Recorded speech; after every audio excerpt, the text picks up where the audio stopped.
El reciente terremoto que el pasado 25 de enero sacudió Málaga, Melilla y el mar de Alborán ha vuelto a encender las alarmas en España. El seísmo no provocó víctimas mortales y apenas daños materiales, pero tuvo una magnitud de 6,3 grados en la escala de Richter. Después, la tierra ha temblado numerosas veces en esa misma zona de España. En Tendencias 21 Televisión nos hemos preguntado qué está pasando. Por eso hemos invitado una vez más a Belén Benito, experta en seísmos, doctora en físicas, especializada en gestión de desastres naturales y profesora de la Universidad Politécnica de Madrid, y a José Martínez Díaz, profesor de la Facultad de Geología de la Universidad Complutense y director del Grupo de Investigación Tectónica Activa Paleosísmica. Doctora Benito, doctor Martínez Díaz, ¿qué está pasando? Tenemos que preocuparnos por lo que está ocurriendo, por ese terremoto ocurrido el pasado 25 de enero y por los movimientos que se están produciendo antes y después del seísmo. Bueno, realmente para los que trabajamos en fallas activas no es un terremoto que salga de lo normal, que sea fuera de lo normal. Ha ocurrido en una falla que se conoce, una falla de las que atraviesa el mar de Alborán, que está en las bases de datos de fallas que los geólogos en los últimos años hemos ido diseñando y cartografiando, y la magnitud también es normal para una falla de este calibre. El tema también de que haya ocurrido algún terremoto antes y alguno después también suele ser relativamente habitual, ¿no? Un pequeño terremoto modifica los esfuerzos del entorno, dispara uno un poquito más grande. O sea, en ese sentido no es un terremoto, digamos, que se salga de lo normal para la tectónica de la zona. Doctora Benito, ¿es habitual entonces que haya seísmos de cierto grado, de más de 4 grados en la escala Richter, antes y después? Bueno, sobre todo es habitual después. Los terremotos ya de una cierta magnitud, como ha sido este, suelen ir seguidos por una serie de réplicas, porque hay una ruptura, pero hasta que se reajustan las fuerzas, digamos, las tensiones en la zona, pues hay movimientos menores que el principal. Y estas réplicas pues pueden durar meses. En ocasiones hay algún precursor, y en este caso ha sido así. También en el caso de Lorca hubo un precursor, no sé si recuerdan, el terremoto que causó daño fue de magnitud 5,1, pero una hora antes hubo un precursor de 4,5. Entonces son lo que llamamos una serie sísmica completa, con réplicas y precursores. ¿Podría ocurrir que estos varios seísmos de gran magnitud fueran el preludio de un gran terremoto en esa misma zona? Bueno, lo normal, lo que suele ocurrir es que poco a poco las réplicas vayan disminuyendo de frecuencia y de tamaño y que se tranquilice la actividad sísmica. Sin embargo, no puede descartarse, al estar el terremoto en un accidente tectónico, una falla que atraviesa todo el mar de Alborán y que entra en tierra en la zona de Carboneras, Almería, y luego recorre Murcia y Alicante, es lo que llamamos la zona de cizalla transalborán. Nunca se puede asegurar que no se puedan ir repitiendo algunos terremotos a lo largo de esas fallas en el futuro. No sabemos si de aquí a unos años, o decenas de años, o cientos de años incluso, es imposible saberlo. Pero nunca se puede descartar que pudiese propagarse esa actividad hacia el norte. Nada más lejos de mi intención que ser catastrofista, pero ¿es descartable o no es descartable la posibilidad de que se produzca en esa región, en esa zona, en el Alborán, un seísmo devastador? Nunca se puede. Han ocurrido seísmos devastadores en el pasado, en las cordilleras béticas, en la Edad Media y incluso el último terremoto fue el Torrevieja en 1829. Y han ocurrido y ocurrirán en el futuro. Nuestro problema es que no sabemos cuándo van a ocurrir. Podrían ocurrir mañana, la semana que viene, dentro de 20 años, de 50. Es una cosa que hoy por hoy la ciencia no tiene respuesta para ello. Lo que sí sabemos es que hay fallas que generan terremotos de magnitud mayor de 6, no solo en Alborán, sino también en las béticas. Y la clave está en estar preparado para ello. O sea, si no he entendido mal, tenemos dos fallas en las que se producen seísmos habitualmente en España, que es la zona de Granada y el mar de Alborán. ¿Hay dos fallas o es la misma? Bueno, falla? Realmente hay muchas fallas. Las fallas no son más que fracturas que atraviesan la corteza y que están bloqueadas casi todo el tiempo, acumulando energía, esfuerzos. Cuando no soportan más, se mueven rápidamente. Esos son los terremotos. Y fallas hay centenares por toda España. Donde más hay es en Pirineos y en las Béticas, en el sureste. Por eso los terremotos son más frecuentes en la zona de Pirineos y en la zona del sureste de España. Una cuestión de que hay más fallas acumulando esfuerzo y por lo tanto hay más fallas que liberan esfuerzo cada menos tiempo. De hecho, hace pocos días se ha actualizado la base de datos de fallas activas en España, que la comunidad de geólogos trabajando en ese tema hemos participado en ella, que se llama CUAFI, que está alojada en la página del ICME, sería Quaternary Active Faults of Iberia. Y en esa base de datos tenemos cientos de fallas catalogadas. De hecho, la que generó el terremoto de Melilla está catalogada en ese mapa. Doctora Benito, en la zona de Alborán confluyen la falla euroasiática y la africana, ¿o esto no es correcto? Eso no es una falla, es unas placas. Hay que diferenciar las placas tectónicas de las fallas, ¿no? Las placas tectónicas son pues, grandes bloques de corteza terrestre. Entonces, en la zona del sur de España confluyen la placa euroasiática con la placa africana. En ese choque, que es lo que llamamos un choque continente-continente, pues se ha producido pues, toda la fracturación de las béticas, por una parte, y luego de las fallas del norte de África.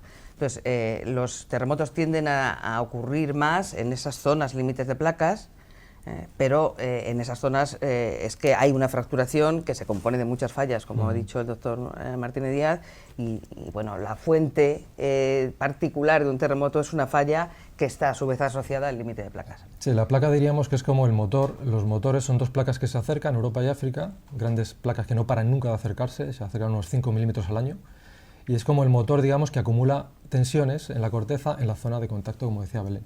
Y en esa zona de contacto, que es toda la bética y Pirineos también, pues se producen fracturas, que son las fallas, y que de vez en cuando se mueven repentinamente. Estos últimos movimientos sísmicos se han producido en el mar de Alborán. ¿Existe algún riesgo de que se pudiera producir un maremoto, un tsunami, como los que hemos visto en años atrás en Indonesia o en Japón, en Fukushima? Sí, bueno, en este caso no ha habido maremoto porque el terremoto, a pesar de ser de cierto tamaño, 6.2, por lo que parece, no ha generado una ruptura en el fondo marino. Es decir, para que haya un maremoto implica que el terremoto tiene que ser lo suficientemente grande para generar un escalón, una ruptura del fondo marino. Ese escalón implica que una masa de agua tremenda se levanta respecto a otra y tiende a recuperar su posición, y eso es lo que genera la ola del tsunami. En este caso, no ha llegado a producirse ese escalón en el fondo marino. Aún así, en el pasado, en 2003, hubo un terremoto en Argelia que provocó un pequeño tsunami, no sé si recordáis, en Mallorca, con daños en el puerto, en algunos puertos deportivos, en las embarcaciones. Muy pequeñito, pero lo suficiente para que los barcos golpearan, y han ocurrido en el pasado tsunamis en Alborán. No tan grandes como los que pueden ocurrir en el Atlántico, porque implican masas de agua mucho más grandes, fallas más grandes, como el famoso terremoto de Lisboa, ¿no? Pero se pueden generar tsunamis. En este caso no ocurrió porque la falla no llegó a romper el fondo marino a priori, pero nunca es descartable, si ocurre uno un poquito más grande en el futuro. Hablemos de prevención, doctores. ¿Existen mecanismos suficientes en España para anticipar o para prevenir o para paliar los daños de un seísmo de magnitud e intensidad altas? Bueno, el mejor mecanismo para paliar los daños es reduciendo la vulnerabilidad de las estructuras, y eso requiere un diseño sismo resistente de las estructuras.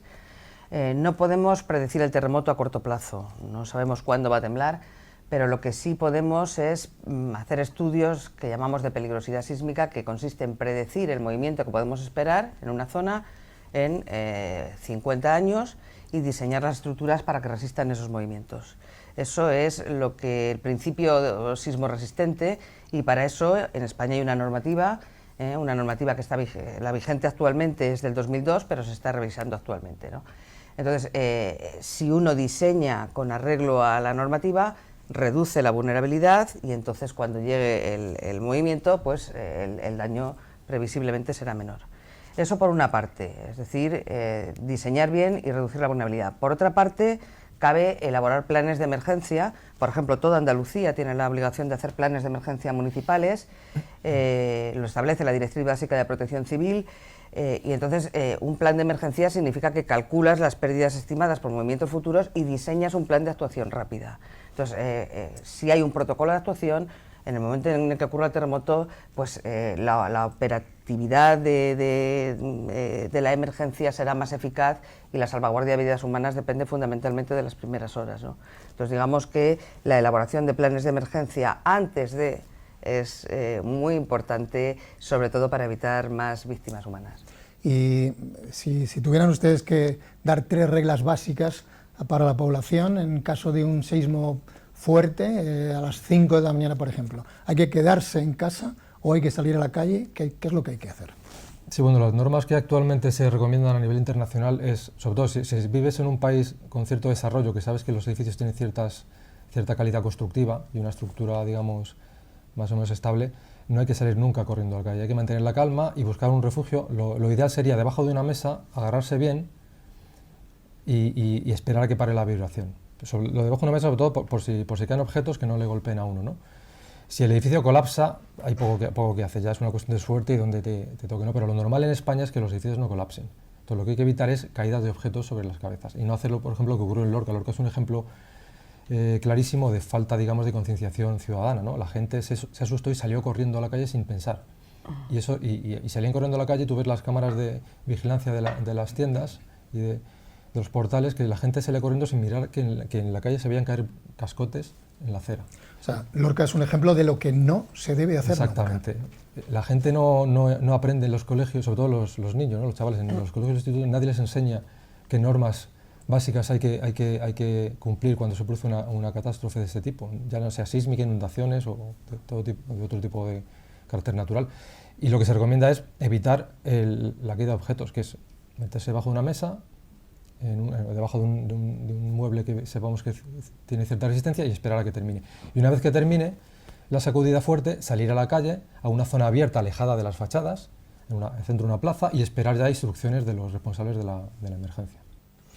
Ya vamos a ir terminando. ¿Existen en España suficientes medios técnicos para investigar sobre los riesgos geológicos y sísmicos que hay en el país?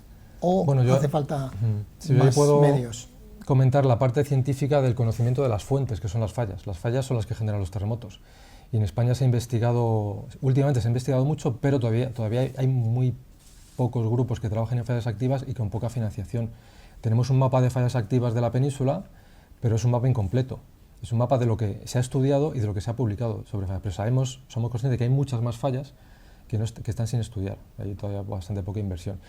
Y desde ese punto de vista los geólogos siempre decimos lo mismo, ¿no? No podemos predecir terremotos, es imposible científicamente predecir terremotos, pero sí podemos decir en determinada región cuál es el terremoto más grande que se puede producir y dónde está la falla que puede generar ese terremoto. Y eso es clave a la hora de planificar el territorio, de saber dónde hay que construir y dónde no, y de saber qué magnitud máxima van a soportar los edificios, ¿no?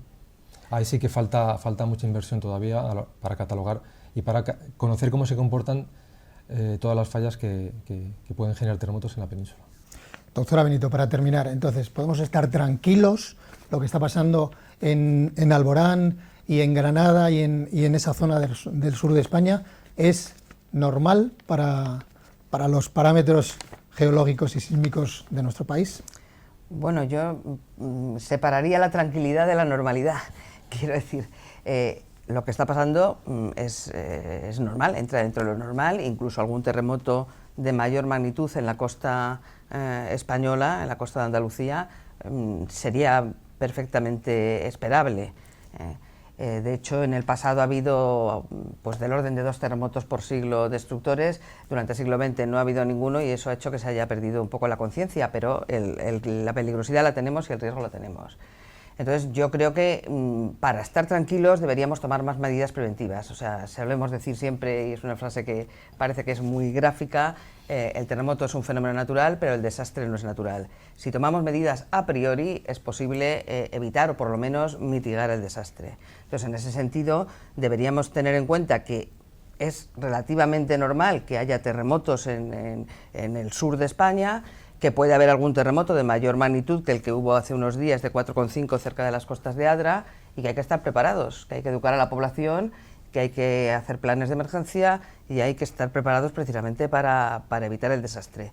Y en este sentido yo quiero hacer una llamada de atención porque lo que es normal, nosotros estamos insistiendo siempre en concienciar de esta realidad, pero generalmente las autoridades no nos hacen mucho caso.